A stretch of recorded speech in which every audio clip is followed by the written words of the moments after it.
I count. That is my trick for pushing through more cardio. That is my trick for climbing hills. That is my trick for intervals.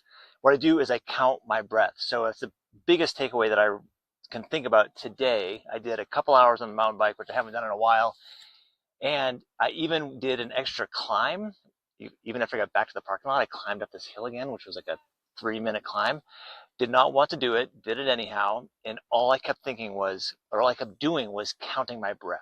I know a lot of other cyclists that do that. It's a nice way to just kind of like you get in the zone, you kind of distracts you from the discomfort, and it works. My name is Aaron Shaw. This is a durability project, and I'm just sort of pulling back the curtain on what it's like to be a coach who's trying to take some of his own advice.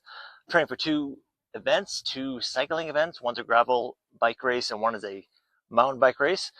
Today's my first time being on the mountain bike in weeks, and I feel it. It's different, definitely different. I've been putting in miles on a gravel bike, but it felt really good to be out. I mean, being on a mountain bike is kind of like playing, except the part that didn't feel like playing is that from my starting point, I have to ride for basically 35 minutes straight up a hill, straight up a rocky, chunky, really hard climb.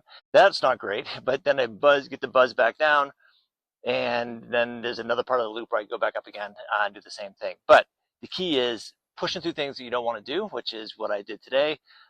Love the flow, love the downhill, and then on the uphills on the climb, counting my breaths, just counting 2, 3, 4, 5. So that would be the tip. I bet if you tried that, same thing with running, same thing with being on an erg, just counting your breath once your heart rate gets up is a nice way to kind of detach your sensation of discomfort with the work at hand. So give that a shot. It worked for me. Now I got to go back home, go back to work. If you have any questions about health, fitness, training, nutrition, sleep, hit me up.